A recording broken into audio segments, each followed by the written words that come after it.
আজি হ'ল ভাদ মাহৰ এটা পবিত্ৰ দিন। আজি হ'ল দেওবাৰ আৰু মই আহি পালোহি যোৰহাটৰ ঐতিহাসিক মাছৰ হাট বৰনামঘৰলৈ। আৰু ইয়ালৈ অহা এটা বিশেষ কাৰণত, কাৰণ আজি এই ভাদ মাহৰ এই পবিত্ৰ দিনটোতে বিশেষ কাৰ্যসূচী হাতত লৈছিল যোৰহাটৰ এজন কণমানি শিশুৱে।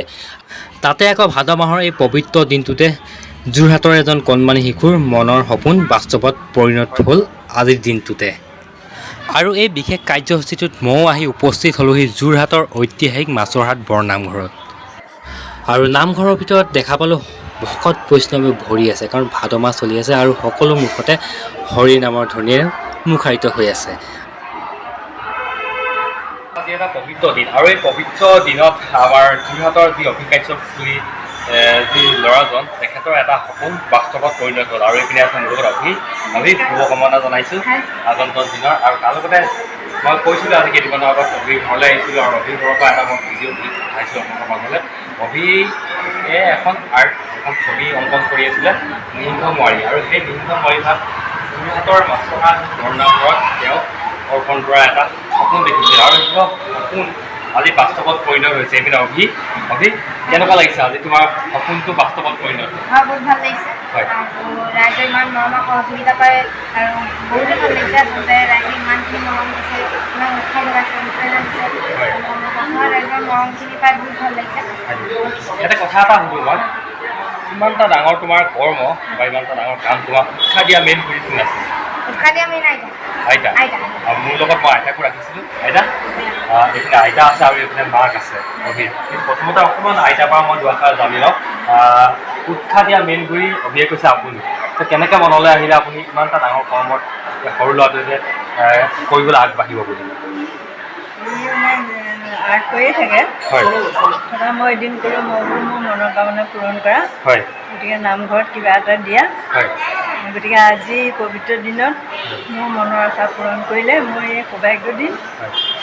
আৰু ৰাইজেও বহুত আশীৰ্বাদ পালে। হয়, গতিকে তাৰ ভৱিষ্যত আৰু উজ্জ্বল হয়, দেশৰ এজন নাগৰিক হিচাপে আগবাঢ়ি যাওঁ নহয় জানো? তাৰ লগতে মই আৰু এটা কথা কওঁ, আৰু কেইদিনমান আছে আৰু কেইদিনমানৰ পিছত অভি মুম্বাইলৈ চিলেক্ট হৈছে।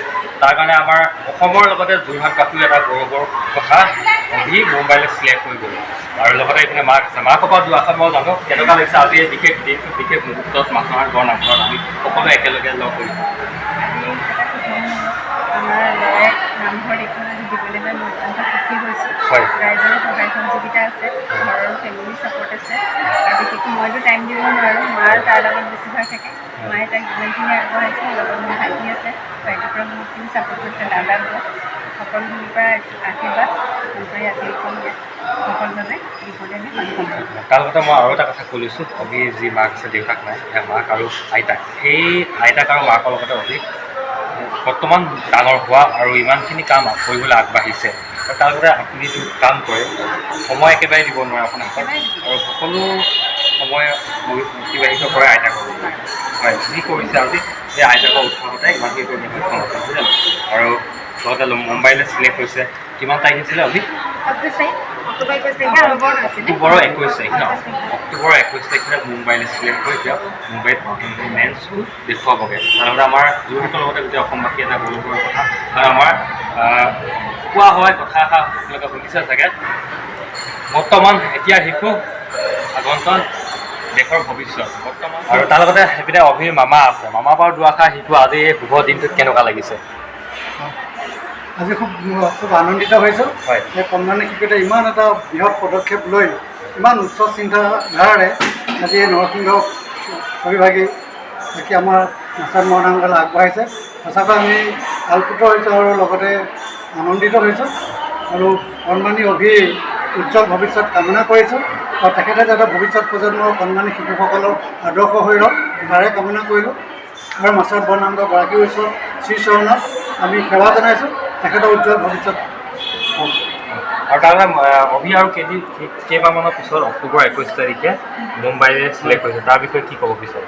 আমি এই ক্ষেত্ৰত আমি যথেষ্ট আনন্দিত। আমাৰ গাঁৱলৈ গৌৰৱ কঢ়িয়াই আনিছে, আমাৰ গাঁৱৰ লগতে অসমবাসীলৈ যি গৌৰৱ কঢ়িয়াই আনিছে তাৰ বাবে আমি সঁচাকৈ আনন্দিত হৈছোঁ। আৰু তেখেতৰ যি আৰ্থিকভাৱে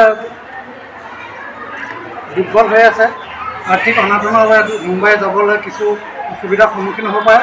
সেয়েহে আমি মাছামাৰা বৰ্ণাঢ্য উন্নয়ন কমিটিৰ তৰফৰ পৰা সমূহ ৰাইজলৈ আমি কাতৰৰে আহ্বান জনাইছোঁ, তেখেতক এই মুম্বাইলৈ যোৱাৰ ক্ষেত্ৰত কিছু আৰ্থিক সাহায্য প্ৰদান কৰি তেখেতৰ এই প্ৰতিভা বিকাশ হ'বৰ বাবে সহায় কৰিব। ধন্যবাদ থাকিল সিমানখিনি কোৱাৰ বাবে ৰাইজক। আৰু তাৰ লগতে মই এটা কথা কওঁ, বৰ্তমান শিশু আগন্তক দেশৰ ভৱিষ্যত, আৰু এয়া যে অভি কাশ্যপৰ দৰে এটা উদাহৰণ, কাৰণ তেখেতে মুম্বাইলৈ যাবলৈ সাজু হৈছে আৰু সকলো অসমবাসী ৰাইজৰ লগতে যোৰহাটবাসীৰ সহায় সহযোগিতা প্ৰয়োজন আৰু এটা আশীৰ্বাদৰো প্ৰয়োজন দেখিছিল, নহয় জানো? তাৰ আশীৰ্বাদো তাৰ কাৰণে বহুত যথেষ্ট হ'ব। আৰু তাৰ লগতে মোৰ ফালৰ পৰা অভিলে বহুত বহুত শুভকামনা থাকিল, কাৰণ মুম্বাইলৈ গৈছে যেতিয়া আমাৰ যোৰহাটৰ লগতে অসমৰ এটা গৌৰৱ হ'বলৈ গৈ আছে, আৰু শুভকামনা থাকিল। আৰু ইয়াত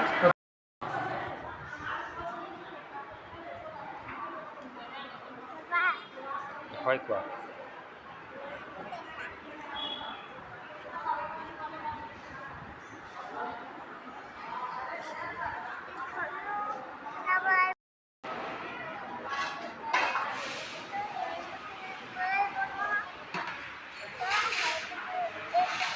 মই ভগিনৰ বিষয়ে নেকি সি যেতিয়াই চিত্ৰ অংকন কৰিবলৈ লৈছিল তেতিয়াই সি মনতে কল্পনা কৰিছিল যে ফটো আমাৰ মাছৰ বনাবলৈ আগবঢ়াম বুলি। আজি সি প্ৰায় 1.5 মাহমানেই হ'ল চিত্ৰপাত অংকন কৰি যোৱাকালিয়ে দিয়া কথা আছিল মাধৱ জগতৰ দিনাখন, কিন্তু সেই তাৰ বছৰটো কালি দিব নোৱাৰিলে, সেইকাৰণে আজি দিনটো থিৰাং কৰা হ'ল। আজি সেই দিনটো থিৰাং কৰি আজি বহুতো মানুহে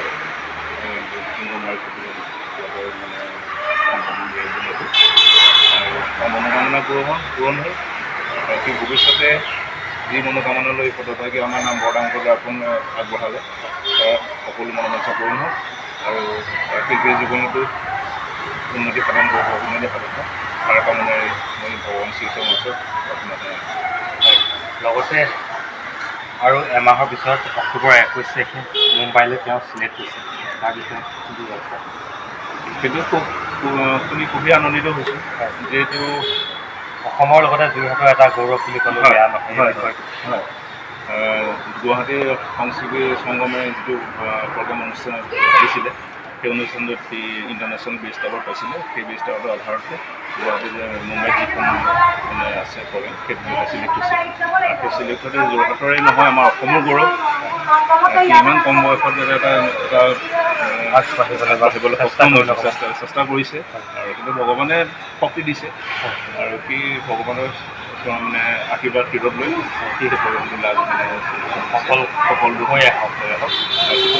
অসমৰ লগতে নামটো লগতে আন শিশুসকলৰ এটা তেওঁলোকৰ এটা প্ৰেৰণা হ'ব পাৰে আমাৰ যোৰহাটত অভি কাশ্যপ। ঠিক আছে, ধন্যবাদ থাকিল আপোনালৈ। আৰু যাতে অভি সদায় আগবাঢ়ি যোৱা, মোৰ ফালৰ পৰা সদায় তোমাৰ আগন্তুক দিনৰ শুভকামনা থাকিল। ঠিক আছে, আৰু তাৰ লগতে এই পবিত্ৰ ভাদ মাহৰ সকলো ব্যস্ত হৈ আছে শ্ৰীকৃষ্ণৰ জন্মাষ্টমী উপলক্ষে, সকলো ব্যস্ত হৈ আছে মহিলাসকল। আৰু দুটামান পৰিৱেশ মই দেখাম কিন্তু ইয়াৰ নেক্সট ভিডিঅ'টোত।